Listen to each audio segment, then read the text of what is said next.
Thank you for being here today. This is part of our Fem Talks at the Women's Fund in Armenia. We have been doing this for several years now on different topics related to feminism and other issues, realities in Armenia and outside. We usually do this talk in Armenian, but exceptionally today we will do it in English, and anyone can ask their question in their language, so there won't be any problem. So today we have two presentations. One is Houri, Pilibbossian. I just need to see my glasses. So Houri Pilibbossian, she's a photographer and a researcher.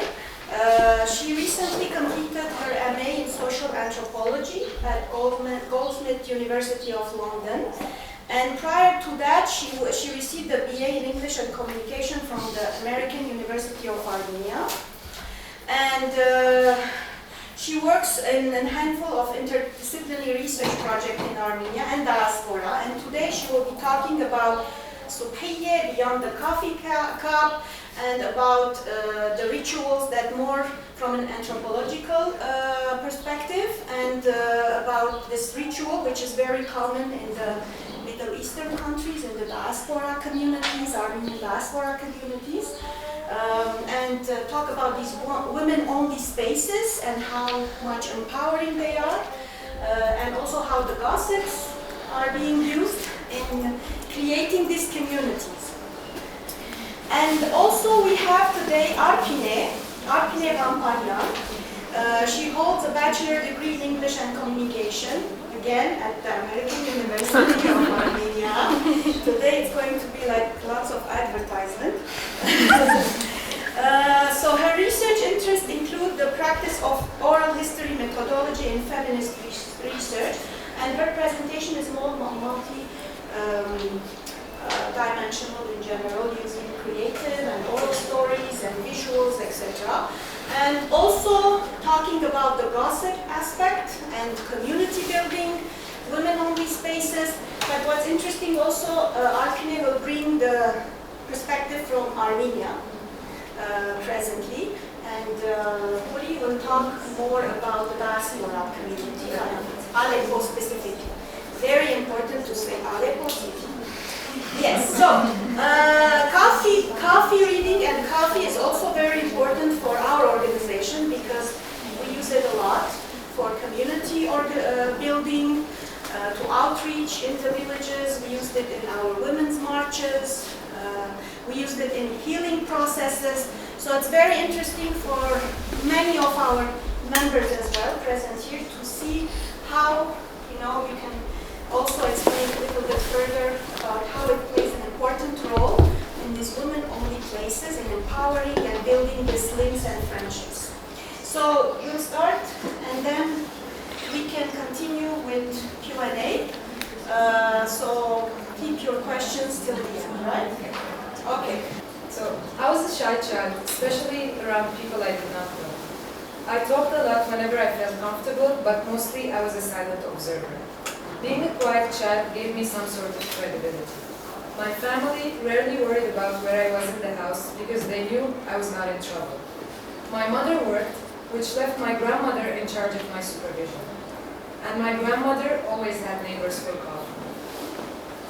Not being allowed to take part in those coffee sessions, I would hide under the dining table to quench my curiosity. For a 6-year-old, however, the discussions that took place there were very complicated and out of reach. So I would open my drawing book and write whatever words I knew how to spell. I thought one day, when I'm older, I would understand the meaning of these coffee sessions called Subhiyeh. What is a Subhiyeh? Subhiyeh literally translates to morning from Arabic, but ritualistically it has a different connotation. A Subhiyeh can be defined as a morning gathering of women, who in most cases live in the same building. These gatherings often take place before noon, a time where husbands go to work and children go to school, leaving enough time for the women to return home and prepare lunch for their families. Unmarried women are also part of the Subhiyeh, where in most cases they would not have time-related restrictions if they live with their parents or The visiting patterns of Subhiyeh are predetermined by the dynamics of each building or sometimes neighborhood.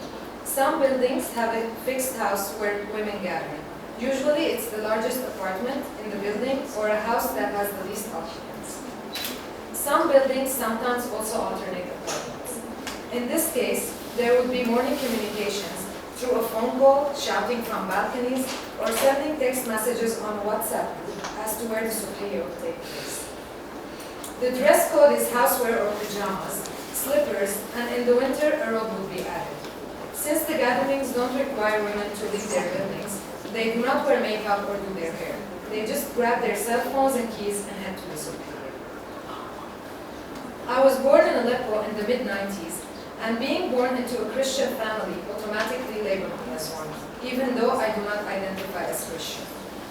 My family's religious beliefs, my dual Syriac and Armenian ethnic background, and the neighborhoods I lived and spent my time in, all attach a Christian label to me.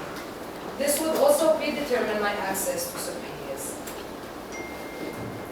In my case, I view my positionality in a few categories, which work together to help in understanding why I implemented the exact methods and methodologies, and how they all have importance in shaping a unique way of knowledge production. I was born and raised in Manazor, Armenia. I spent most of my childhood at my grandparents' home. I used to observe the coffee drinking ritual of two best friends and neighbors, Musik and Showing. Just like Houri, I was a shy but curious kid. I always enjoyed observing my grandmother and Showing talk about their mutual friends, families, and neighbors. I knew many of the people they talked about, and to some degree, I felt like a full member of their intimate social unit. I only preferred not to interfere with their talk, because as much as I felt like an insider, I did not share the same knowledge base, standpoint, age, or social context defined and understood by their dyadic social unit. As much as I was part of this unit, I was also an outsider, someone who had limited access to their knowledge base. As I moved to Yerevan for my studies, I faced a different reality of the coffee drinking culture of the women in Charbagh district.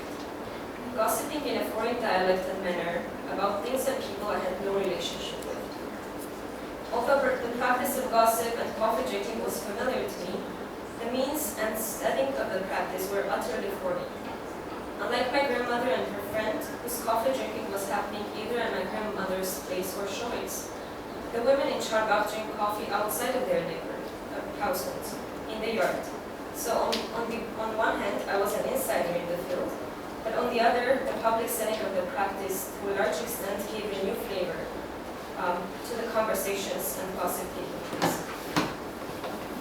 I was facing a different setting, conversations, and different ages of women, whose topics of conversation were not at all like those I witnessed and my grandmother's home. From the position of a feminist researcher, I dive into navigating these two layers. To understand what I did in these places and how I navigated through them, let me briefly introduce my research project. Earlier in my studies, I took an oral history class where Houri worked and still does as a teaching assistant. This class introduced me to the feminist lens of research, and little did I know that this would change my entire life. I got to have an amazing interview with Shubesh, who talked beautifully about the sisterhood she had with my grandma, and mainly about their coffee drinking sessions, recurring a few times during the day. Later in my studies, I took a filmmaking class that sparked my interest in film and photography as unique art forms. I made two, to me, important documentaries from different time frames in two different settings and with different people. The films examine the idea of coffee drinking and gossip, largely practiced by women in two settings, Manazor and Yerevan. The first one looking in the private setting. This is the private setting, my grandmother's home. While the other one explores the public setting, the Charbagh neighborhood's setting where people drink coffee. So the two films I made for my filmmaking class and the oral history project with Showing are central to this project in helping me situate myself through my evolving critical lens, as well as formulate the methodological frameworks for my research creation. The idea of making my first film in Manazor was inspired by my oral history project. The film is a documentation of my grandparents' apartment in the district of Ghambaryan in Manazor. I made the film during one of the most emotional times in my life. My family had to sell the apartment after my grandparents passed away. And the new owners were about to move into our apartment. We'd go to the apartment every week to sort out the items and prepare for the arrival of new owners. That's how I came up with the idea of making a documentary film named Home. Having my mom's voice guide the viewer through the space that my mom and I have precious memories from. Central to this film is the idea of coffee drinking, a ritual was widely practiced by my grandmother in Shobi. I suggest that we take a few minutes to watch fragments of the film to understand more deeply what I'm saying.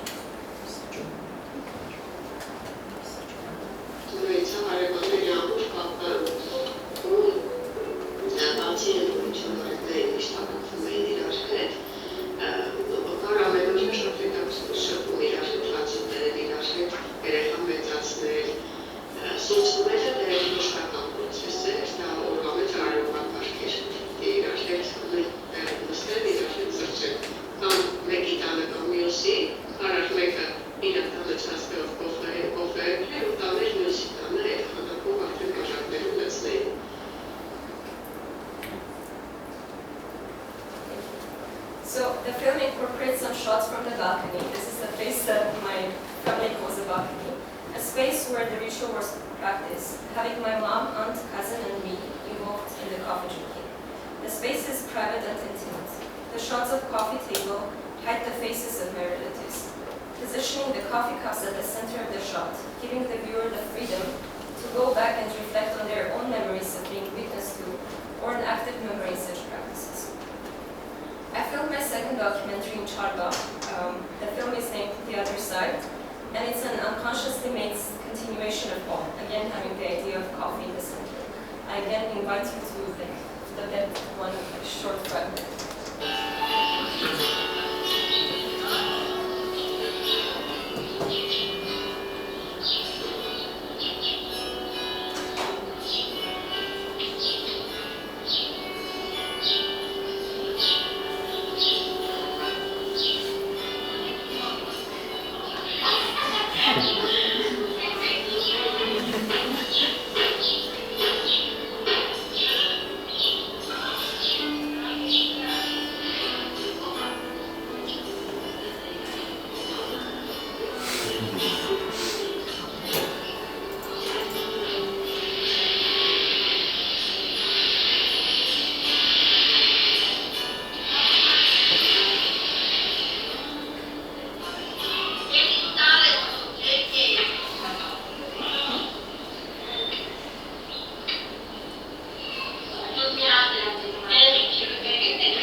Portraying different spots in Charbagh, the film primarily focuses on the coffee drinking practice of the women in our yard.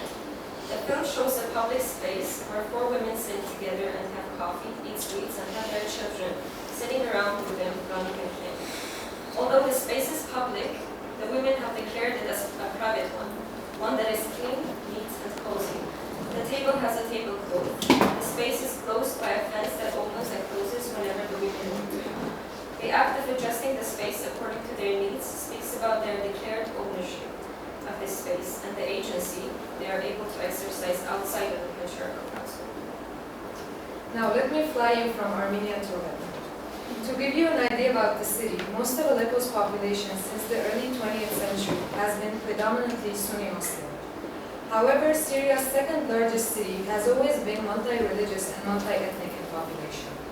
Having Sunni Muslims, Christians including Orthodox, Catholic, Apostolic, Protestant, Jews, Yazidis, Ismailis, and Druze, in addition to ethnic groups including Arabs, Kurds, Armenians, Assyrians, Circassians, Greeks, Turkmens, and Chechens. And throughout the years, the city also welcomed different migrant waves, including thousands of Armenian and Assyrian refugees who found refuge in it in the aftermath of genocide between 1915 and 1922, and later Palestinians and Iraqis. My fieldwork took place in neighborhoods highly populated by Christians of different sects. Syria neighborhood, which you can see on the left circle, is mainly populated by Assyrian Catholic and Orthodox Christians who lived there since the establishment of the neighborhood or moved to Syria in the 1950s from northeast Syria for socio-economic reasons.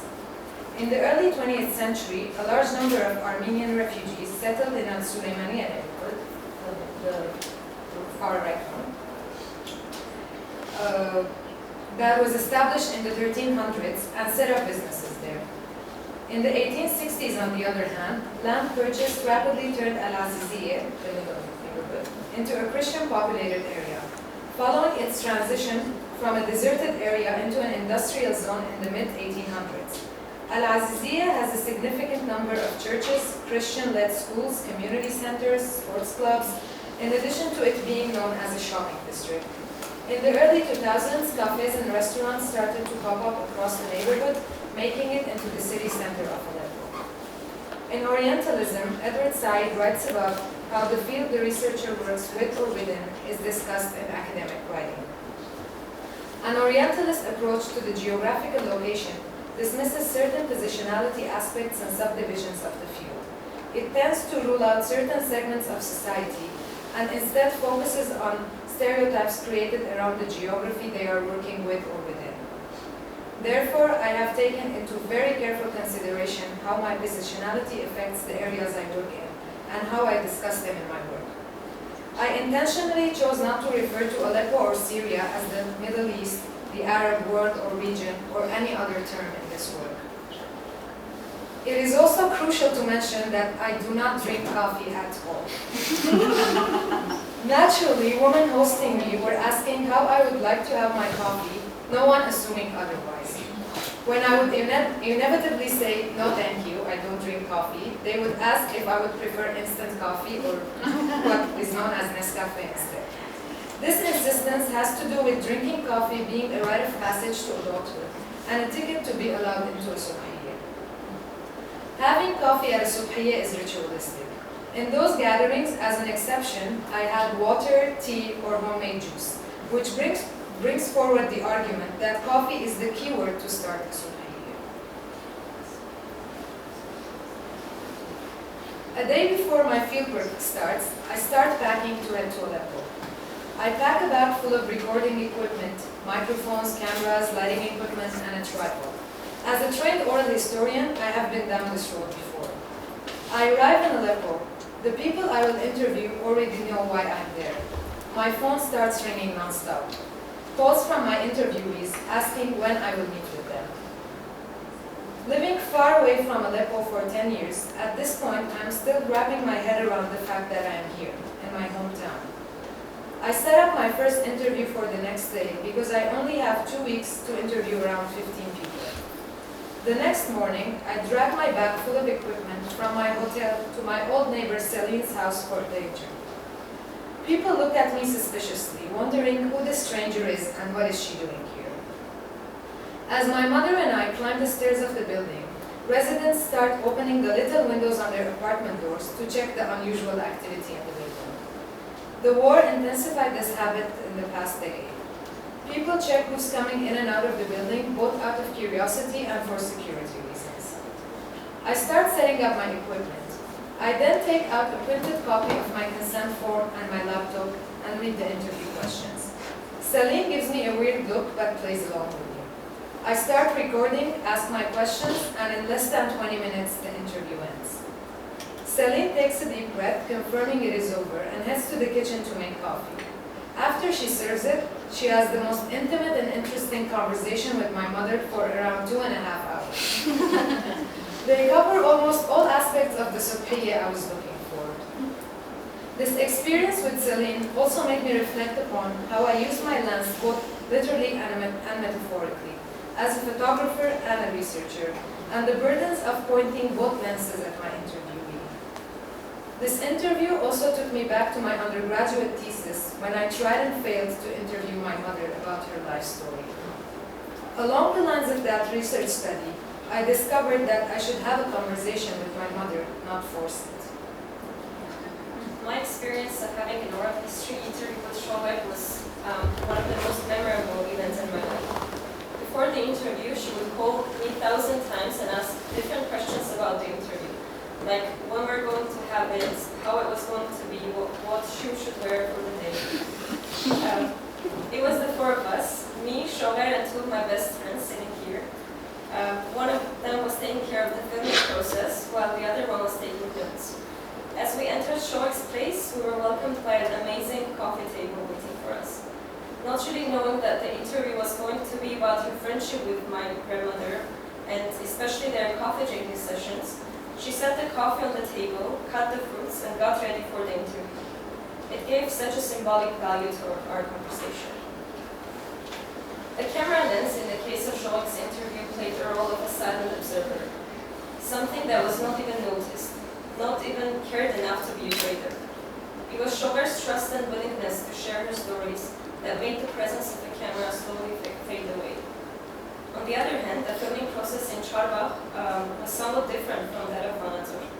The camera played a crucial role in creating a distance between me and the women.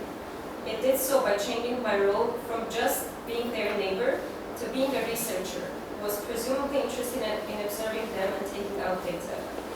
So I broke the researcher participants' ice by interacting with them while having a camera in my hands.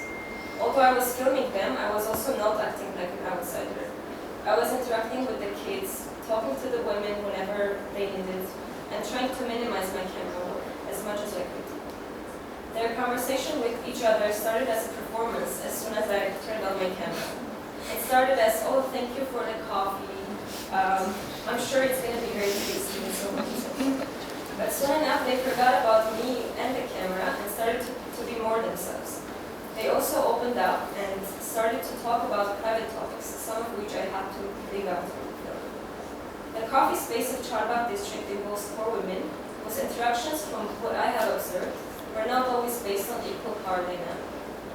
The conversations around the table were at times not based on women's empowerment and liberation, but were silent testimonies on their conformity to the patriarchal norms. My film demonstrates those parts of conversations that were closer to my memories of this culture. Therefore, my editing choices were based on the discussions that reminded me of the healing and empowering functions of gossip. I cut off the parts that I felt reinforced discriminatory views and hate talk, leaving only those that I deemed similar to my observations in my childhood. The films have many shots of children who are central in connecting me with this research. It is to a greater extent about drawing parallels in the documentation of the kids and my involvement in the ritual. Being physically involved in the setting, but not participating in it. The kids' involvement in the film was what also shapes and reinforces the roles of a mother, grandmother, and caretaker, which confirms their agency in the group. The act of not showing the faces of the women in Boom, the one filmed in Bangladesh, was unconscious, but resembles the kind of confidentiality and privacy that the coffee drinking space mirrors. The other side, the second documentary, on the other hand, exposes the identities of the participants, reflecting on the visibility and openness of the space. To reflect on what you said, Arpine, I owe my gaining access experience to my mother. My mother played a crucial role in helping me gain access to the community. I left Aleppo when I was 17, not having the chance to take part in a Subhiyeh. She accompanied me on my journey from Yerevan to Aleppo. And before leaving for Aleppo, she started calling family and friends to let them know that we'd be visiting and that I'm doing a research about Subhiyeh. The word spread fast, and in no time, she found more than enough people for my friends and family circle to talk to. Her approach to my research was guided by her own curiosity towards Subhiyehs, because as someone with a professional job, she didn't used to have them. I was trying to understand the community I grew up in, whereas my mother was trying to understand me. After having a few Subhiyehs, word spread fast in my community, and I was invited to more Subhiyehs. The community got involved and started a collective reflective process about the importance of Subhiyehs. Part of what helped me gain easier access to the community is the fact that most of my interviewees were people I grew up with or around. Some of them remember me as a child, or they knew me through my mother. The word got out beyond the circles of friends and family I was talking to, which led to brief impromptu conversations on the street with people who I had no clue who they were. And they heard about my research and they wanted to talk about it with me. In many ways, these conversations were very brief, but they were very rich in content, because these people had thought about all these issues before approaching me and talking to me about them. Integrating into communities was different for me in Vanazor compared to Charba. In Jungkinesh, the people I worked with were my closest relatives, and Shovesh, who I have known since my birth. In Charba, however, the community viewed me as one of the people who lived there, someone whose residence is not permanent. That was one of the reasons why I felt more like an outsider, someone who had no access to their circle.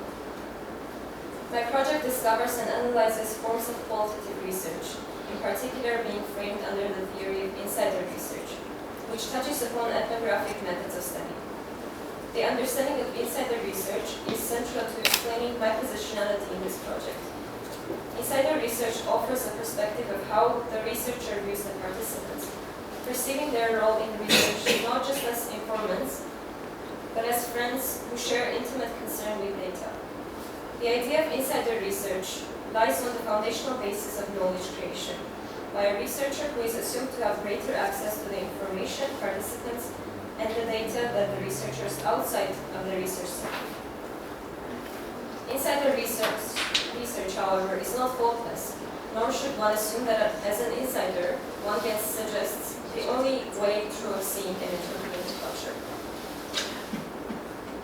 My research does not attempt to produce an absolute correct investigation, but it incorporates elements that explain my way of looking at the culture and interpreting it from a unique standpoint.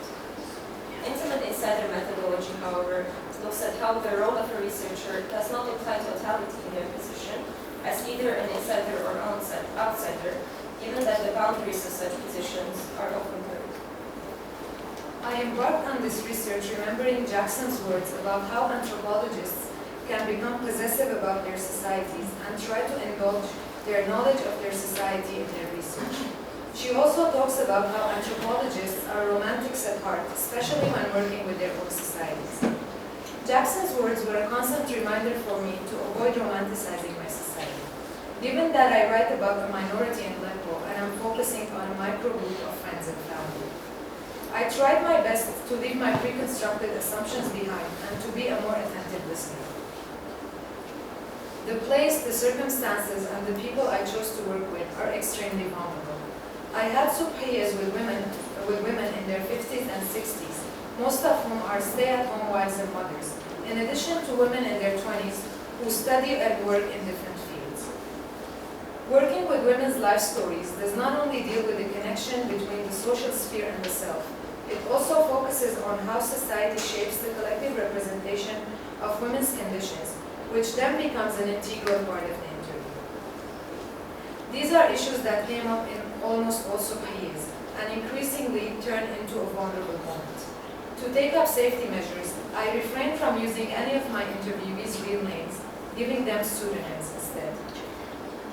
And in many ways, I am both an insider and an outsider. Being from Aleppo, I am familiar with the Subhiyeh settings. The kinship I have with the women I talk to makes me very much an insider.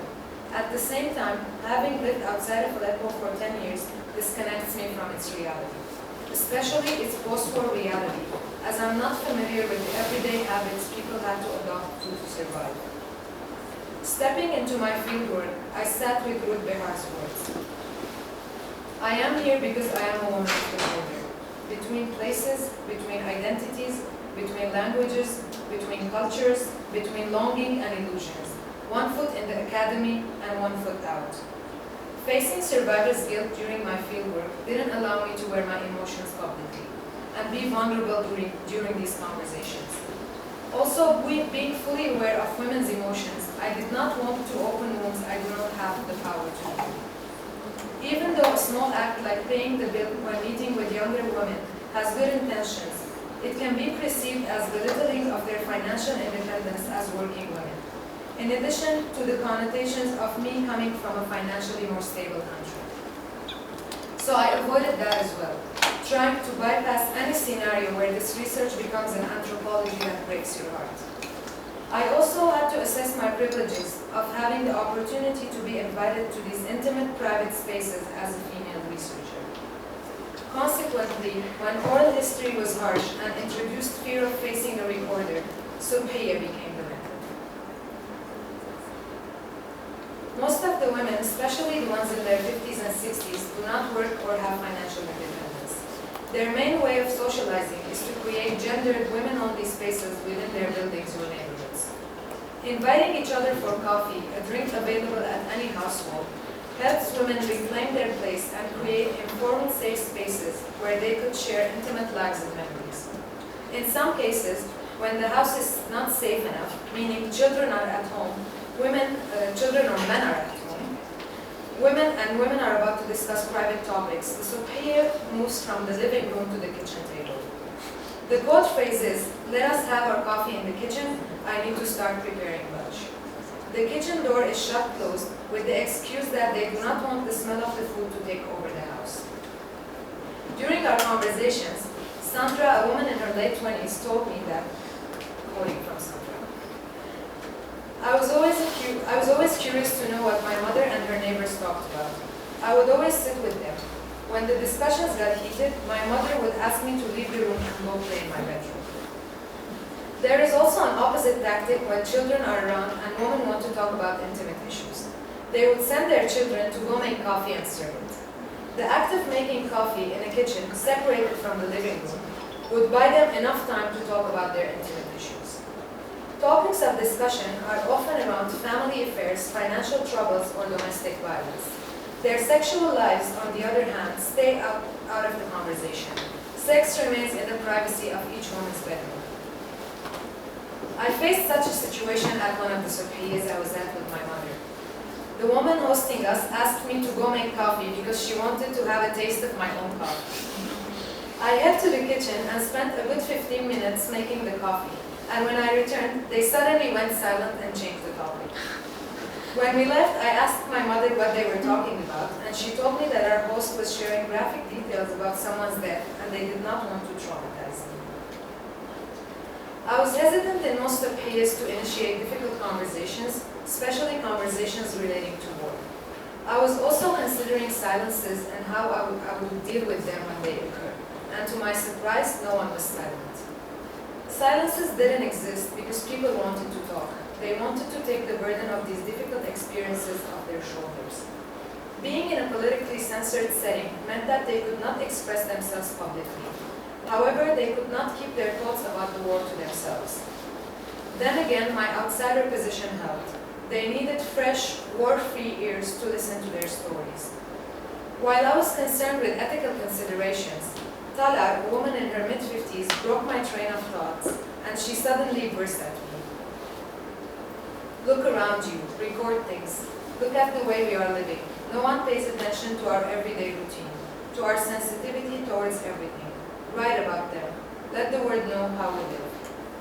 Talar's words were a wake-up call for me and a cry for help for her. In all Subhiyehs, people talked about the war. They reflected on personal incidents. Vana, a woman in her late 50s, lives with her extended family. Their apartment is on the last floor of the building, which is one of the most dangerous places to live in. She told me how when ISIS was shelling the city, her neighbors took refuge in her house, instead of all of them moving to lower floors. When I was talking to her, she told me that whenever the shelling would stop, all the neighbors would come up to our apartment, I would make more than 20 cups of coffee according to the number of people at the house. We would sit outside on our balcony, assess the damage, check if everyone is alive, then sip our coffees. In some cases, they would use the Subhiyeh to be together and try to break their fear and trauma through jokes and old memories. Claire, a woman in her 50s, told me when Aleppo was besieged, they had no access to food or resources. The Subhiyeh woman would assess what each household had and come up with new recipes using whatever they had in storage. They would also save some for the upcoming days to survive. Well, Houri's observation made me remember a story that Shower told me during the interview. It links to what you say, Houri, about women's consistency in their coffee drinking practice, even in emergency situations. So one day, Shower had guests over, and at some point she got a phone call from my grandmother, telling her that a strong earthquake was expected at around noontime. At that moment, Shower was filling coffee into the coffee cups to serve it to the guests. And as she learns the news, she puts the coffee pot on the table abruptly and rushes out of her house right to my grandmother's place. My grandma had her feet operated by that time, so she had difficulty being fast as Shower. So Shower helps my grandma to put on some clothes, and she takes her outside. She sets her down right here, and she goes back to her place, gets some stuff to eat, and of course coffee, the coffee pots and the cups, tells her husband, Vanik, to take care of the guests, and goes back outside. She said it in a very funny way, so I'll tell this in Armenian. So she said, Vanik, չգիտեմ, պես ինչ ես անում այդ հյուրերին, արագ հավաքում ես սեղանը, արագ իջնում ես, ես լուսիկին մենակ չեմ կարող թողել։ Մի կապոնի շշով ջուր ես հետը վերցնում ու ակալիս ես։ Շատ ֆեմինիստական ակտում։ Վանիկին է, որ կապոնի շշով դուրս է գալի, շովերն ասում է, Վանիկ իրա վերայի բաղջան, հարևանի բաղջան։ Ջուր վեր, միջև տեսնենք ինչ անում ես երկրաշար։ So, eventually they sat outside till it got very dark, and all they did was drink coffee and talk every half an hour and talk about everything. The story was so symbolic that I think of the power of coffee drinking practice, and it's fascinating to see how similar it is in both of our cultures. Maybe what me and Arpine did were not structured interviews or interviews at all. But if we look at them closely, they hold all the components of oral history interviews. Sharing authority between you and the person you're talking to gain access and hear their difficult stories. One thing that was clear for me and all my interviewees was when and where we would draw the line between what can and cannot be said. There were cases where I had to silence them, mute their voices, erase their stories, especially with intense political talk. Because that one moment of outburst could put them in grave danger if recorded. Well, I, on the other hand, did not have to worry that much about the political aspect of their conversations, as much as I worried about keeping their private talk out of the film or muting it with music. Since the format of my work being a film had much to do with public access, even though I had their consent to film them, I had to be extra careful of keeping their conversations as private as possible, without damaging my intention of showing the nature of this practice. Almost all my interviewees valued their Subhiyeh time because this intimate space gives them a bit of freedom to offload, to share, to reflect, and to make their stories heard even by one person who happens to be their neighbor. Coming together such moments becomes crucial when people are facing systematic unequal distribution of economic, political, and cultural power. Maya, one of my interviewees, best described it as, in this country, we cannot go out on the street and protest for our basic rights to live decently. All we can do is sit down, have coffee, and collectively rant about electricity, water, inflation, and safety. The Subhiyeh is our only form of protest. During the first Subhiyeh in Aleppo, when Salim brought in the coffee, I took a picture. When we went back home, my mother pointed out the size of the coffee pot. She told me that the coffee pot is big and full, which means that each person gets 1 or 2 cups of coffee. But the deeper meaning behind it is that there is more gossip to be shared, so they need more than 1 cup of coffee to cover the scope of all the topics they want to talk about. When I compare the recordings to the pictures I took, I can see that the shorter the recordings, the less coffee was consumed. In my culture, on the other hand, coffee was served only 1 cup per person, no matter how long the gossip would be. My grandmother and shower would never have a second cup right away. They would have it a few times a day, maybe once in 2 hours.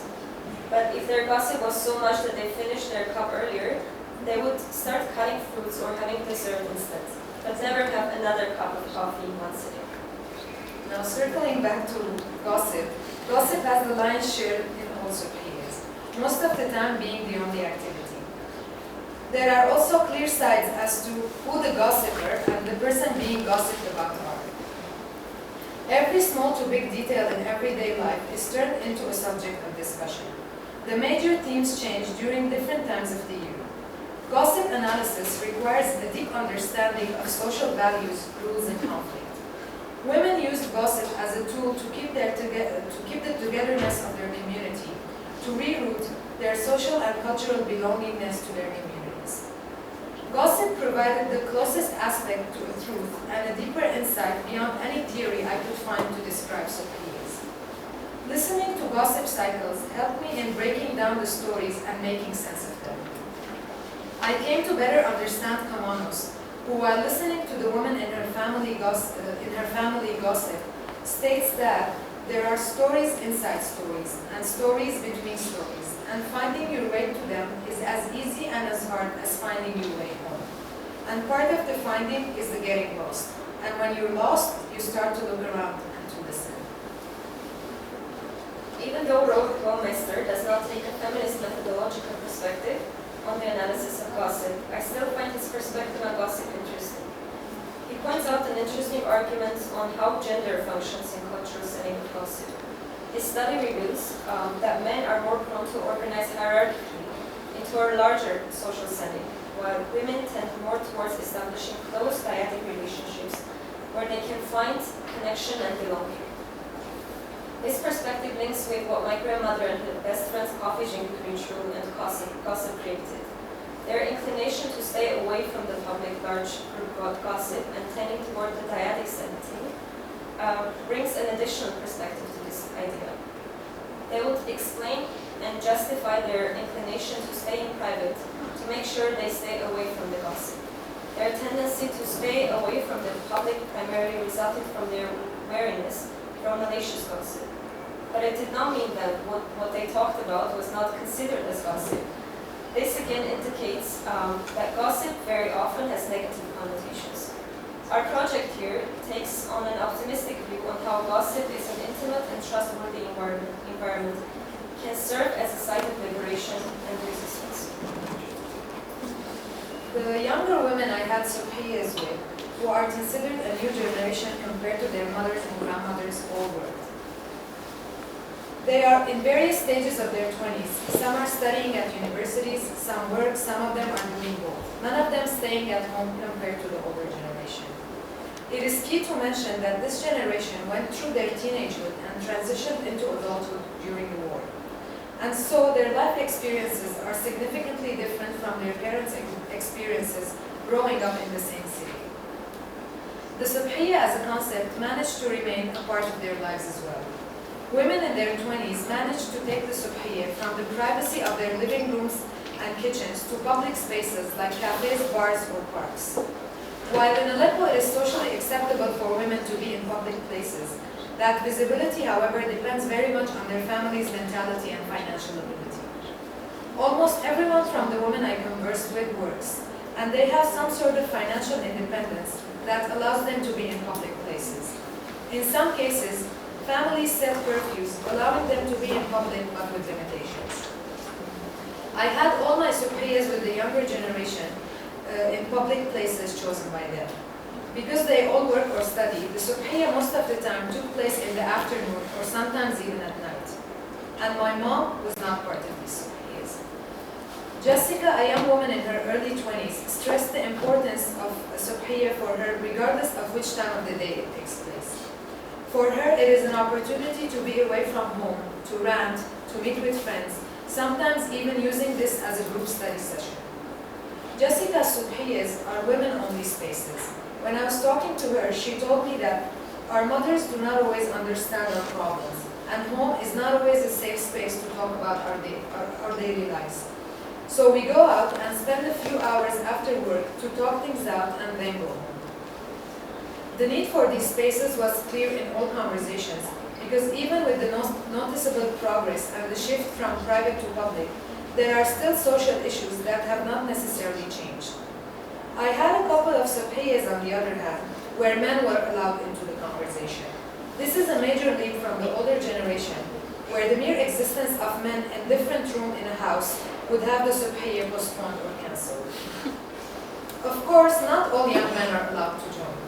There's an imaginary checklist where boxes need to be ticked for a man to be allowed into these spaces.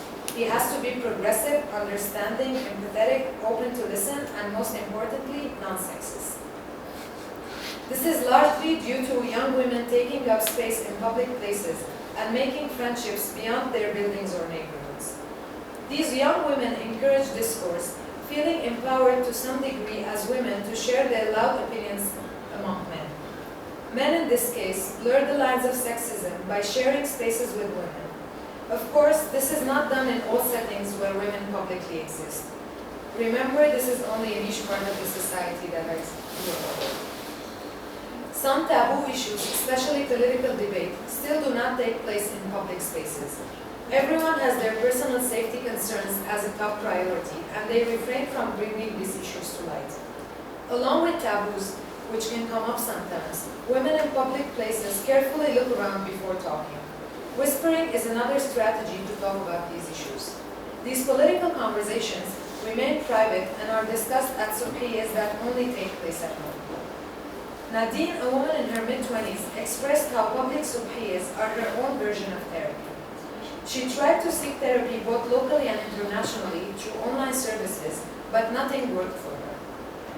She told me that we do not need Western ideas to get over our war-inherited PTSD and depression. We deal with our trauma through dancing, singing, music, and our Subhiyehs. These are part of an existing system inherited from our parents and grandparents' time. We rebuilt it for ourselves, based both on our personal and cultural needs. Most of my friends are not happy with their therapist because they do not get them. We usually have a Subhiyeh and vent about our therapy sessions, and that is more therapeutic than the actual session. To write up a research study is to begin the process of conversation, research, and writing. It is simply about being with others. To me, this is essentially what the Subhiyeh creates, a space of research that does not seek to objectify, but rather makes human interactions extremely subjective due to the intimacies that they create with coffee, with each other, and with mornings in general. Working on this research project brought me closer to understanding what it means when Shomer entered my grandmother's place with a coffee pot in her hand, 2 or 3 times a day. What it meant to see them talk and never be tired of each other. The space they used to create together was not about coffee, but about their sisterhood, their compassion and care for each other. The Subhiyeh as a gendered space manifests the close-knit communal aspect of these women. It carries on their soft power to influence domestic and social decisions. For example, by talking about taboos, advising on parenting, where to find the cheapest and best food ingredients, the Subhiyeh expands from being a therapeutic space to an environment of problem-solving and guidance. And once again, these women show their deep understanding of how to manage life, how to survive war, and how to stay sane. By including their children in Subhiyehs, they indirectly pave the way for them to learn about life struggles. As such, they subvert the narrative that portrays them only in a submissive role.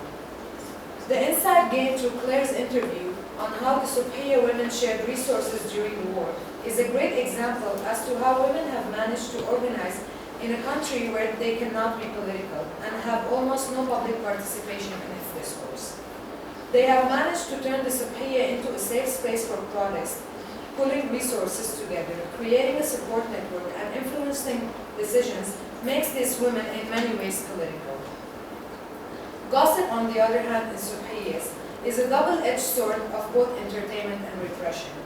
In a way, it is used as a tool to entertain, to escape from the heavy burdens of war and the burdens imposed on these women by patriarchal society.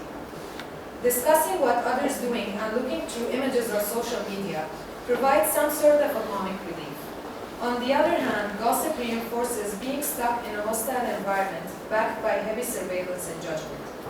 In a society that forces women to act, talk, and dress a certain way, it becomes harder to break away from this vicious cycle by engaging in gossip all the time. Then again, in most cases, gossip still provides a greater sense of belongingness to a community, even if it's deemed toxic in many ways. With the new generation, the Subhiyeh has been reconfigured into a new form. By pushing its boundaries from private to public, it has allowed the gradual inclusion of other groups, like men in my case, into these spaces. The advancement of the digital age has naturally changed things, and the Subhiyeh was no exception. The older generation's interaction with the internet remains limited to various social media platforms. However, the younger generation is using the internet as a tool to escape reality, at the same time trying to learn how to live with it. The younger generation of women and men in Aleppo is a witness to that. That being said, the Subhiyeh has moved from being an unaware therapeutic practice into a more conscious awareness and discussion about mental health. This helped the young generation of women to deconstruct the notions of why they are hurting. Thus, for some, Subhiyeh became a more effective tool for therapy when real therapy fails, as expressed by Nadim. Decentering the world and taking a step outside of academia and a step into the local environment transforms knowledge into knowing and inquiry into life. This project is how I deal with grief. I grieve my grandmother's passing as I grieve about disconnecting from Ghambaryan, a neighborhood where I used to create a significant part of my childhood memories. So I explored the ways in which my childhood memories got constructed over time and became imprinted in my mind, forever reminding me of the power of that place.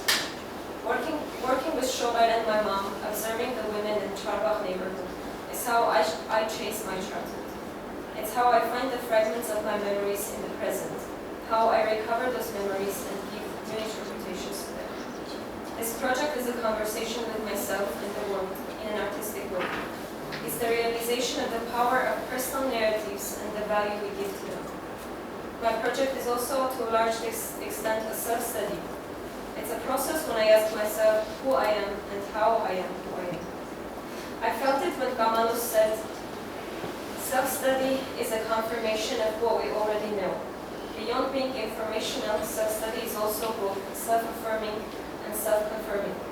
The transformation rests upon the awareness that our institutional, personal, and cultural stories shape our lived experiences. And it did, literally and metaphorically, transform my life. Borrowing from bell hooks, I came to theory because I was hurting. I came to theory desperate, wanting to comprehend, to grasp what was happening around and within me. Most importantly, I wanted to make the hurt go away. I saw in theory then a location for healing.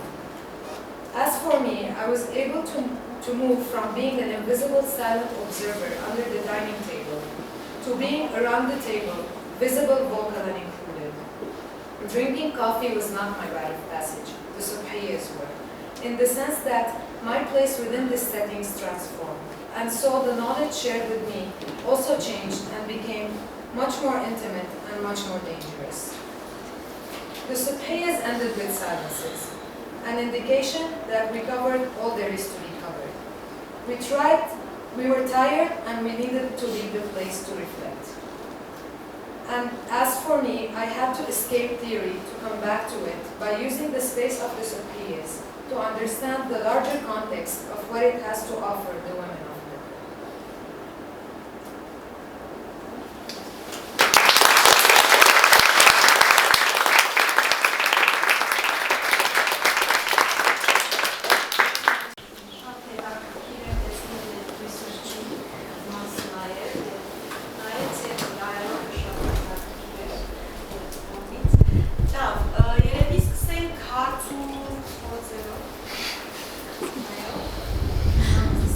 Երևի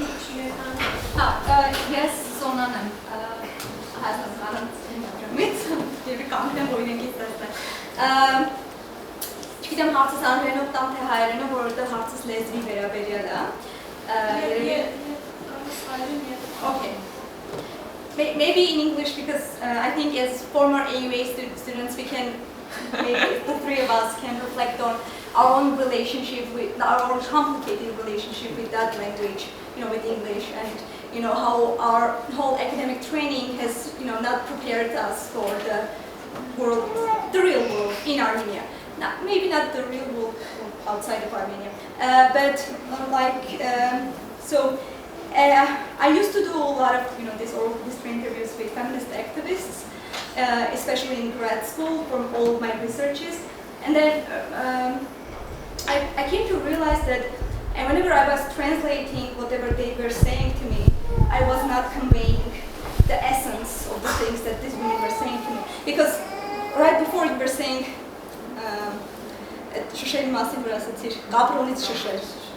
it's not something you can ever translate into English. It's not culturally something you can translate into English. It's not something you can convey.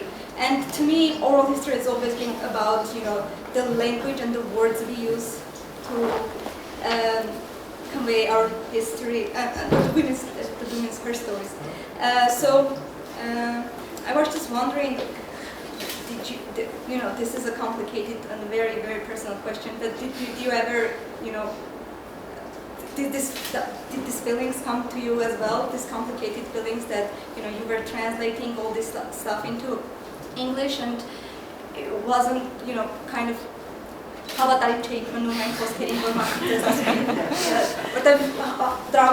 Ենթադրում եմ, որ մեկ արևմտահայերենով կամ նաև արաբերենով տարբեր բաներ խառնելով նույնիսկ խոսել են, ենթադրում եմ, որ նույնիսկ Վանաձորի ու Լորվա բարբարի ու Երևանի Չարբախի խոսալու մեջ շատ մեծ տարբերություններ կա ու հենց այդ անգլերը կյանքում չի կարող ցույց տա Վանաձորի ու ջունգլիների եւ Չարբախի տարբերությունները։ So as myself, sorry if my question was too long. Հայերենով պատասխանեմ երևի իմ համար լեզուն միշտ հեռավորություն է տալիս իմ նյութի հետ աշխատելուց ու շատ դժվար է լինում անել գործ մի լեզվով ու հետո անել պրոյեկտ ուրիշ լեզվով այդ շատ հեռացում է պրոյեկտից ու քեզ նոր մի ընդհանրապես լենզ է տալիս նայելու թե ոնց ես դու աշխատում ես պրոյեկտի վրա Դրա համար իմ դեպքում, երբ որ ես էի իմ աշխատանքն անում ու իմ հետազոտության մեջ էլ ասել եմ, որ երբ որ տեղափոխվեցի Երևան, իմ համար լսելը Երևանի այդ բարբառը, ու այդ շատ նյուանսական տարբերություններ կան, որ իմ համար հեռու են սարքում իմ research-ից, բայց միևնույն ժամանակ ես փորձում էի գտնել զուգահեռներ կա, ոնց կարող է Այստեղ խոսացած բառապաշարով ու մաներաներով ոնց կարամ ես ամեն ինչ կապեմ Վանաձորի հետ, սենց այդ կետերն էի գտնում, որը որ կապում էի դրա համար իմ համար շատ ինձ կարևոր է գտնել իմ positionality-ն, հասկանալ թե որտեղից եմ գալիս ու ինչ աչքով եմ նայել ամեն ինչին։ Այս պրոյեկտները անելու մեծ դժվարությունն նաև այն է, որ թարգմանում էի ֆիլմերս ու սրտայությունները չէի կողմնորոշվում ոնց թարգմանեմ ճիշտ ու սենց էլ որ նայում եմ ես միևնույն է չեմ հավատում փոխանցել մի օր որոշեմ որ ամեն ինչ փոխում եմ որտեղ վերջնական բանը դուրս չի գալիս մեկը դրանից թվում է իմ համար ավելի շատ տեխնիկական թարգմանության մեջ խնդիրները ու դժվարությունները բայց էլի փորձորակ դրել էի շատ բաներ ունենք կակայի ասում ոչ թե քենդի չտեմ դետալներ կա, որ ուզում էի պահեի ու այդ ամեն ինչը փորձեի վերարտադրել մյուս լեզվում։ Իմ բարակայիս երևի ամենադժվար մասը Subhiyeh բառը հենց թարգմանելն է, քանի որ մինչև այս թարգմանությամբ չեմ ապահովված։ Ինձ համար ավելի թյուրին է academically արաբերենով եւ անգլերենով աշխարհի, բայց հայերենը միշտ վերաբերություն դառնում է հայերենի մեջ, ասեն ես հիմա գարամ Ես նույնը արաբերենով մանկիստ ասել, բայց հայերենում ես ինձ չեմ research-ի մեջ ու այդ, որ դու ասեցիր այդ lost in translation բարերը շատ էր, իմ բարակային գրետ ես այդ Subhiyeh-ները, որ արել էի, ավելի գրնամսել 70% արաբերեն էր, 30% հայերեն էր։ Ու ինձ համար 3 լեզվի հետ խաղալը մեկ էլ իմ սուպերվայզերս, որի ընդհանրապես իդալացի էր, իրեն ամեն բացատրել ուրիշ լեզուներով, շատ չէր դեր ներկայացնել, բայց գնամ ինձ համար տարբերությունը, որ արաբերենը ինչու ավելի մոտ ես կամ, քանի կորձ դարբեր է, բավական թարգմանություններ կան, terminology թարգմանություններ կան, որ ես կոնե վերջին 10 տարին մանավանդիսենք feminist research-ի մեջ կարդալով, հասկանալով, ինձ համար այլևս բարձ եղանանում, բայց հայերենով դեր քանի բարձ չենք, անշուշտ բելան քշուլով, բայց կամաց ինձ թվում է այդ պրոսեսը վերադում։ Ստոնար, ես ուզում եմ վերադառնալ որ շատ կարևոր հարցին, ու գուցե ինչ-որ ձևով նաև կապել Arpine և Houri ասացիները, որտեղ ինքը research-ը ինքը և թարգմանությունը և մեկնաբանություն, ես կթողնեմ, որ Ռաֆիկը մի քիչ ավելի խորանա, չի զորանել կա։ Բայց հենց ինքը, երբ որ դու հետազոտում ես, դու իբրև հետազոտող, դու և թարգմանում ես և մեկնաբանում ես, արդեն իսկ այնտեղ այդ պատմարը կա, և հենց ինքը բանավոր պատմության մեջ, հենց դու այդ հարցը նաև ունես, որ դու սղագրում ես, սղագրումը ինքնին թարգմանություն է, և ոչ թե միայն թարգմանությունը մեկնաբանում է, որտեղ դու ես դնում բոլոր տրոհման նշանները, որը քո խոսողը, քո պատումը անողը ինքը նույն ձևի չի արել։ Այնպես որ այդ բոլոր այդ շերտավորությունները այնտեղ անպայմանորեն կան, բացի ասենք այդ տեսական բաժնից, և դու այդ մարդու կենսապատումը դու տեսականացնում ես նաև, չէ՞։ Եվ այդ ամեն ինչը այնտեղ կա անպայմանորեն։ Եվ դրա մեջ այդ մի քանի շաբաթ առաջվա մեր զրույցի մեջ նաև գալիս է չէ՞ միշտ, որ քո ինքնանդրադարձումը, որ անում ես, իբրև հետազոտող, որը նաև դու ինքդ քո մեկնաբանության մասին մի ուրիշ խոկալու ոլորտ և շերտ է, չէ, դա դալիս է ևս մի ուրիշ հարուստ բաժին, որտեղ մտնում ես այդ թարգմանության և մեկնաբանության մեջ և նաև մտնում ես թարգմանության մեջ քո անձի հետ, իբրև այն մարդը, որ դու ընտեղ ես և այդ զրույցը վարում ես, և նաև իբրև հետազոտողը, և իբրև մնացած դիրքակայունություններ ունեցողը, որ մի դիրքից ես գալիս և ոնց ես գալիս և դա ոնց ես անում։ Եվ թարգմանում ես նաև ջրվողին, որը շատ կարևոր է, մի լվեցրեք, շատ կարևոր է։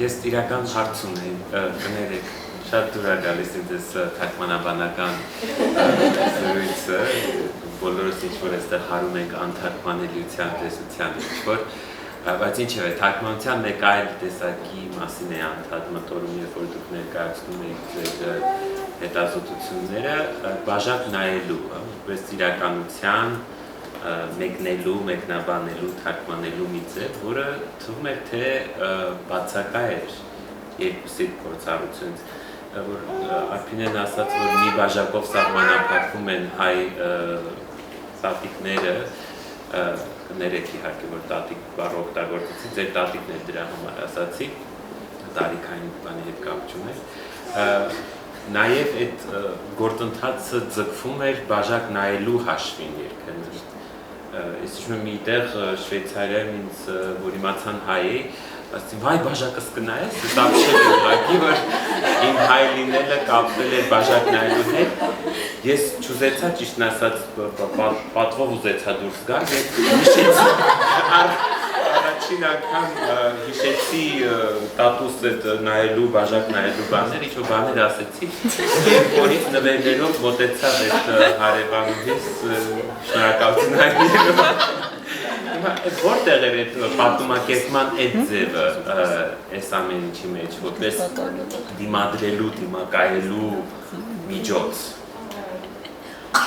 Մենք երկուսս խոսում ենք մտածում ենք, որ երկուսից պրոյեկտներ մեջ չկա այս ասպեկտը, հետո մտածեցինք, որ ինքը լրիվ դյատ ուրիշ աշխարհ է, որը պետք է ասենց համարձակվես մտնել, որովհետև մեր պրոյեկտներն սահմանափակվել են այն բաներով, որ մենք ենք տեսել, ու ոչ մեկիս փորձառության մեջ այդ բաժակ նայելու պրակտիկան չի մտել, դրա համար տեսակ չենք էլ համարձակվել այդ ասպարեզ մտնել։ Չեք նայում շողիկն ու տատիկը։ Երբեք չեմ նայել։ Իմ մոտ մի հատ դեպքեր էր, որ բայց ասեց ես չեմ ճարակում բաժակնա, դու սուրճ ես խմում։ Բայց մամայիս բաժակնայեց, ու ինքը սկսեց իմ բավական ուշագել, մամայիս բաժակի ուշեց։ Ու այդտեղ բայց գալիս է ինտիմասին, որ այս մեր հարևաններ դարիներով, շատ փոքր դարիներից շատ լավ քիվեր, ու հանգիստ էր մեր հետ ընդհանրապես, որ ու մամաս չի սիրում, որ իգրամ մարդասում ամարի բաժակներն, չի սիրում այս բաները, բայց ասեց լավ է անենք, ու ինքը սկսեց մամայիս բաժակները, ասում եմ, հա, աղջիկդ ինչ-որ սենց օթոնավով հերու դեղ Այդ բոլորի մոտ կա։ Այդ բոլորի մոտ կա, չէի կարդեն քիդեր, որ ես հետ Լոնդոն եմ ու այդ իրա pre-constructed բաներն էր, որ ինքը արդեն քիդերի մասից, ու ինչ-որ սենց փորձում էր պոզիտիվ ձևով մամայիս բաժակի միջոցով դուրս հանելու դա։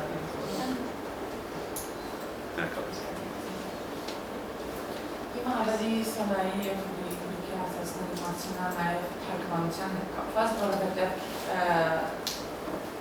իրականությունը և ինչ-որ հետազդում եք հայերենով, բայց պետք է հետո այն տեքստերը, որ կարդում եք անգլերենով, այսինքն դու պետք է քո հայկական փորձը տեղավորես անգլերենով կարդացած, անգլերենով մտածած մի հատ իրություն, ու այդ էլ է, որ տարօրինակ մի բան կա դրա մեջ, որ պետք է դու քո հայկական փորձը անգլերեն տեքստերով մտածես, ու տեղը ինչ-որ որ ասում եմ ինչի ասես երևի ավելի հարմար անգլերենով, որովհետև բայց ոնց իմ համար հետաքրքիր դնել ես հայերենով այդ ջանքան այդ թարգմանության, բելուքս կամ չգիտեմ ուզը տեքստերը, որը ձևավորել ասես մտածողությունը, որը դիրքավորել ասես, որ վերածես այդ գիտելիքները հետազոտելու մեթոդները եւ այլն, փորձել թարգմանել հայերենով։ Ու փոքրիկ մարդկանցի այն բանները, նաեւ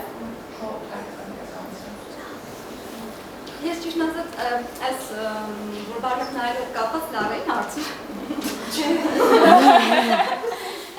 Իրանք ասացին, որ շատերը սեռական կյանքը սեքսի մասին ոչ մի բան չէին խոսում։ Ինձ թվում է նաև այդ բաժակ չնայելուց էլ է գալիս, որտեղ բաժակ նայելու ժամանակ այդ թեմաները ոնց էլ չլինի, սկսում է դրա մասին խոսել, դե սիրած ունենաս, չգիտեմ ես կանես, չգիտեմ եթե բաժակը շրջում ես կապնում ուրեմն սիրած ես ունենալ, չգիտեմ շատ այնց բաներ, որ սենց մարդիկ հատկապես կանայք իրանք իրար ասում են։ Ինձ թվում է օրինակ եթե այդ բաժակ նայելու ծեսերի observation-ները անել, ինձ թվում է այդ սեքսի վերաբերյալ թեմաները ավելի ակնհայտ կդառնային։ Նաև պետք է հիշել, որ Ալեպոյում էր սա։ Հա։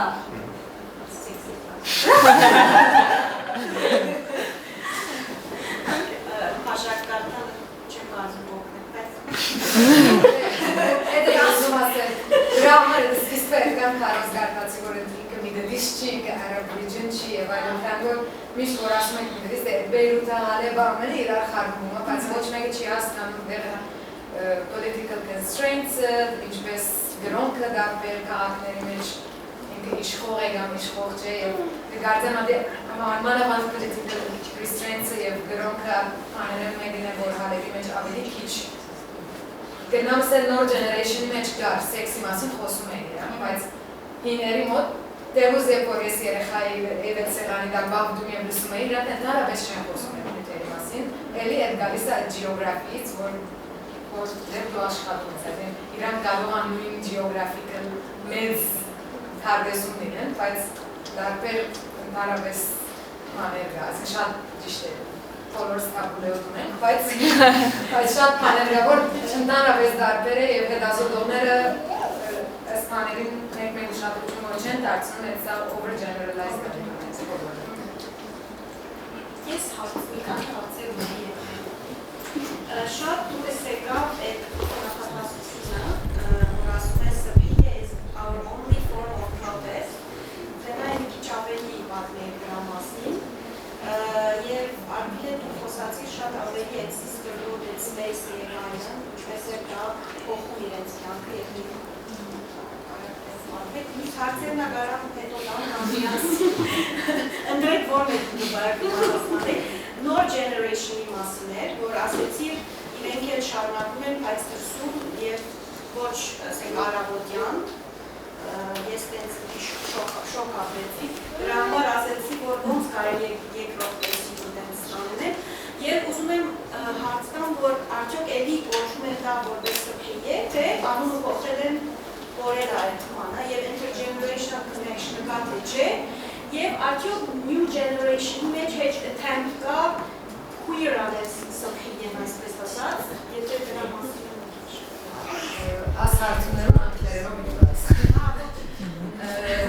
So I'm gonna start with the generational aspect. The new generation still calls it Subhiyeh regardless of. And I asked them personally, or do you consider this a Subhiyeh even if we're doing it at 9 p.m.? Answer was curious.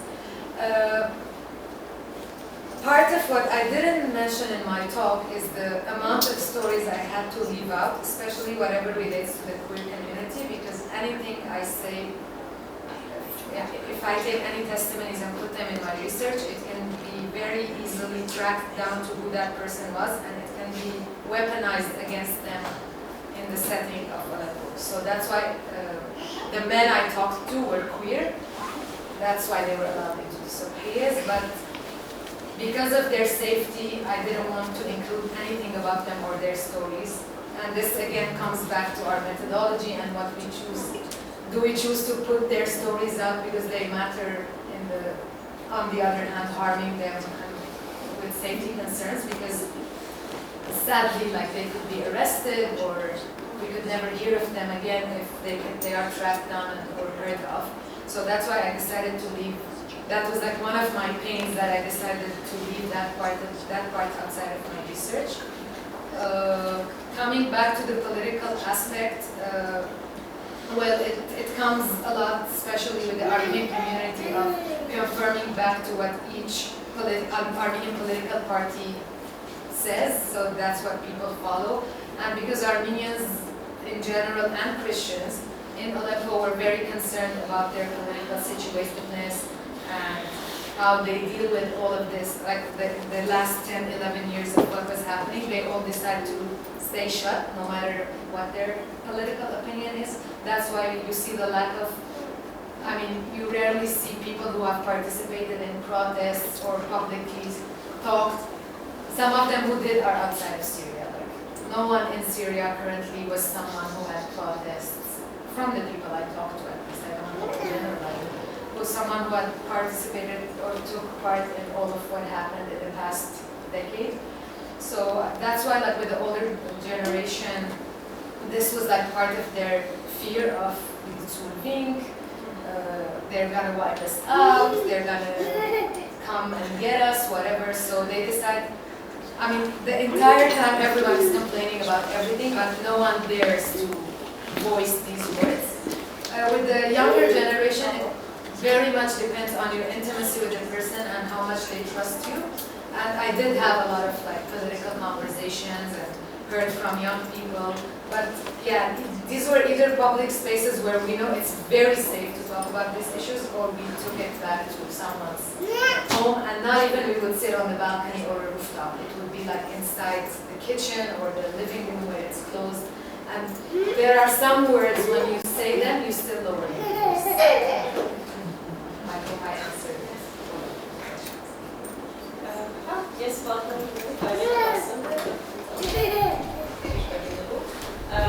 Տատիկի Սուրճի ընկերությունը երևի թե իմ տեսած ամենաուժեղ ընկերություններից մեկն էր, որովհետև շողերը ինքը նկարագրում է իրենց որպես sister, միշտ ասում ենք քույր էինք, մենք նույն բանից չենք, նույն ընտանիքից չենք, բայց քույրեր էինք, ու ինչ անում ենք միասին էինք անում, իրենց հիմնական շփումը Սուրճի սեղանի շուրջ էր, երբ որ շողերն են իջնում, տատիկեցնում կամ տատիկներ բարձրանում, ես միշտ դեռ եմ։ Ես միշտ իրենց Սուրճի սեղանի շուրջ էի, չէի խմում Սուրճի դուկը, բայց փորձում էի մասնակցել, ինչ-որ հարցեր տալ, ինչ-որ ձևով ներգրավել։ Չգիտեմ, ես հարցազրույցի ընթացքում երևի մի հազար անգամ այդ քույր բաները լսել, ու շատ հետաքրքիր էր առումով նաև թե ոնց է այդ ամեն ինչը փոխվել տարիների ընթացքում կամ չի փոխվել, հա, այս ինչքան լսել եմ, ինչքան իրականից շփվել եմ, ինքը միշտ ունեցել է ինչ-որ պատմությունից պատմելու,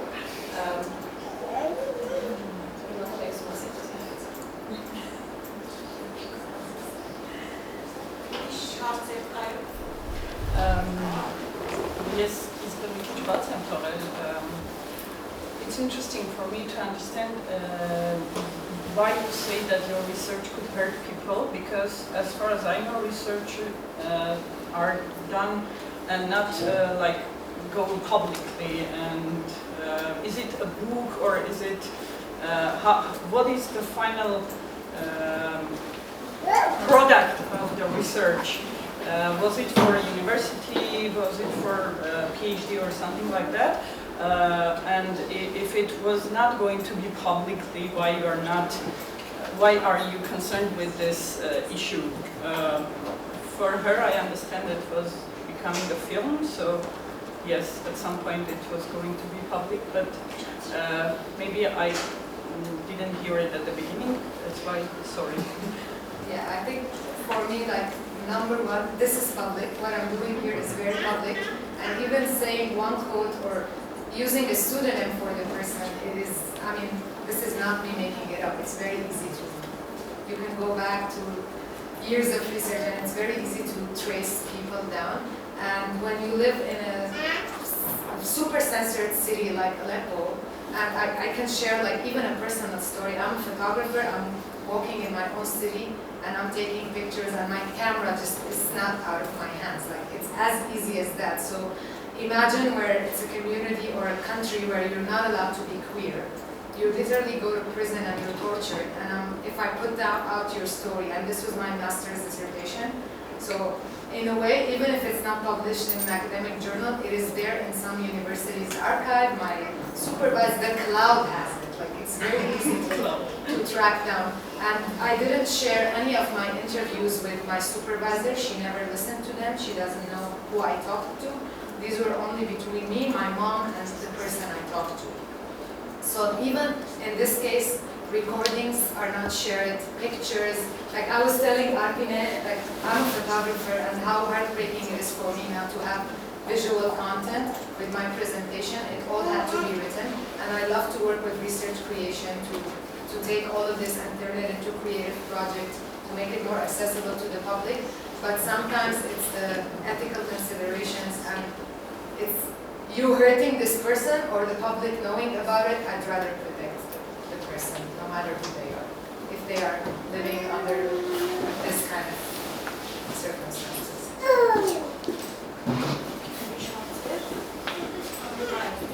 Ես ուղղակի Արպինի հատվածում էի չարվածի վերաբերյալ, որ իրենք դրսում տաղավարում են հավաքվում, ու տաղավարները հիմնականում ոնց որ տղամարդկանց տեղեր են իրականում, բակերում, ու այդ ես ուզում հասկանալ իրենք ոնց որ վերցրել են իրենց այդ տարածքը, դարձրել են կանացի, թե ոնց որ կիսում են օրինակ առավոտյան իրենք են իրիկունը տղամարդների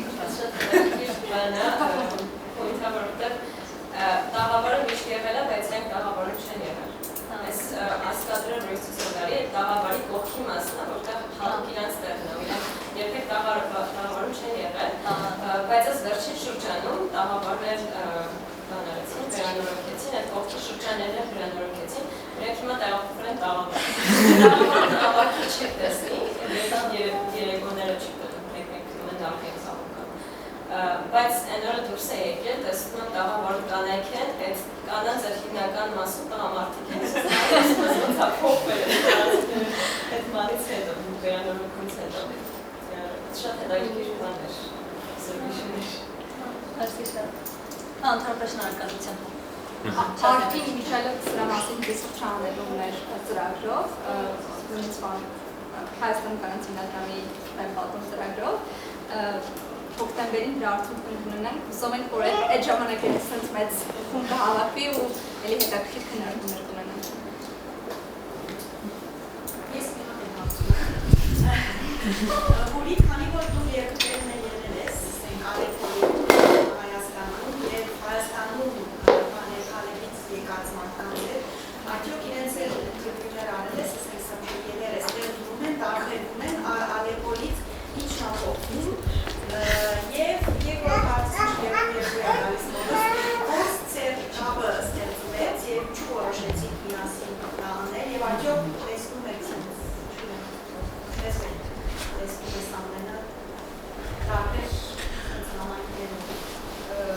Առաջին հարցումը ես Հայաստան վերապոխվեցա 2012-ին, շենքը, որ մեջ գաբրիմ 80% Սուրիա հայեն, Լիբանանահայ, Քուվեյթեն հայեր, ընդհանրապես ավելի սպիրկահայեր են շենքի մեջ, և դրանց է մինչև հիմա 11 տարի ամեն արգուներումը դունը Subhiyeh գաղբերնան։ Եվ քանի որ երբ որոս տեղափոխվեցան մամաս այլևս չէր աշխատել, որ մեր դուն է եղավ արգունը որ մեջ էր։ Վերդել լարասամեն Subhiyeh-ները, հոն ավելի սկսա, այսինքն մտածել ասնյութին մասին և ինչպես կգամ մոդենալ, ինչպես կգամ ուսումնասիրել, համը չէ որ մեկ են միտքս եկավ, դարիներ էր, ես ասպեյսի մեջ նստած եմ, գնեմ որ իրենց վակնությունները մանավանդ որ ես սուրճ եմ խմել, ինձ էքսպիտ կնեմ, կնան ու նստիկ ես ձեր ադենը չէ ասմաները լսելու կնամ էզի սուրճ էր, բայց քանի որ Հայաստանի մեջ խոհանոցները ընդհանրապես զատ սենյակ չեն, ես գրնամ լսել ամեն կխոսին որ, և գրնամ լսել որ ընգերներուս հետալ ես մինչև հիմա որ չնայել սուրճ եմ խմել, բայց անպայման գհանտիմինք At gossipy paneter անպայման գա թեկուզ գդարպերի քիչմը ինչ-որ մեր մամաները գնեն, բայց բեսագովը at community setting-ը at վերջ-վերջով at gossipy-ին շուրջ է հավատի, որ Տարբերություն կա, բայց երկու տեղերի չէ Հիմական ինձ համար տարբերություն այդքան չի գա, քանի որ նույն մարդիկն են հոսկերան, նույն դեղ եկան և նույն բաների մասին խոսում։ Ինձ համար միակ տարբերությունը, քանի որ Հալեբի իմ մամաս հայ չէ, անորոմալ Հալեբի Subhiyeh-ները ավելի արաբերենով էին, տարբեր նյութերու մասին, տարբեր մարդոց մասին, տարբեր սերտելներու մասին և հոսը սկսա ավելի զանոթուներ ես Հալեբահայ մշակույթին, քանի որ մեր տրացիները ավելի Հալեբահայ իներ էին և մամասը սկսա իրենց հետ հայեր, այս մամաս արդեն սորված էր հայերեն, բայց Հոս ավելի սկսավ իրենց հետ հայերեն խոսի Subhiyeh-ները հետացին և որոն ինքը չէր խոսել հայերեն։ Եվ հուս հարցում եմ Ես երևի ասեմ, թե ոնց ենք մենք իրար ճանաչում, մենք ավելի մեծ բանավոր պատմությունների տնից ենք, միասին աշխատում ենք, բանավորներ մենք աշխատում, շուտով ապագայում ասենք, բայց ես Հուրիին ճանաչում եմ առաջին անգամ ծանոթացել ենք oral history դասից, ինքը աշխատում որպես teaching assistant, դոկտոր դուկետալյանն ու դրանից հետո արդեն դիտարի հետո երևի մենք սկսում ենք առանձին տարբեր տեղերում ինքը բնդոնում ես իսկեն աշխատենք մի նույն թեմայի շուրջ ու իրենց ամենակերպի ու ես պատմում եմ իմ research-ի մասին ու research-ը մուսիմարելի դասի աշխատան որ դրես է դուքն են ու ասում արդեն գիտես էլ ով աշխատում սերավից չէր ես ամենակը Հուրին որը մաստերսի բիսնեսներ հետո սկսում ենք դեր հետ ավելի մոտիկից աշխատել ինքը բաղում իր հետազոտության պրոսեսի մասին Կարծեմ ամենապաներ Arpine-ի զումով զանգում է, ես Լոնդոնում եմ ինքը Երևանում ու քո ասածին անալիք, որ ամենադժվարը մեզի համար այդ resource-ները գտնելն է, մի բան, որ մեզի մոտ լինի, բայց չի գար, ընդեղ էլի գալիս է բոլոր, քանի որ reference-ներ են գալում, երկուսս էլ գրեթե նույն reference-ների մեջ են գլովում և փորձում ենք այդ նույն reference-ը դարբեր սետիկների մոտիկացնել ինչքան կարելի է և փորձենք մեր գործով կոնե այդ բանը մի քիչ հայկականացնել կամ այդ հայկական Հայաստանի կամ բարակային թե Հալեբահայության և թե Հալեբի ընդհանուր այդ մոդեցումներ բերել ակադեմիայի մեջ, որ հետո կարող է արդեն ավելի public setting-ներ և ուշտե վերադասնել։ Շարունակությունը ինչ արմեն է։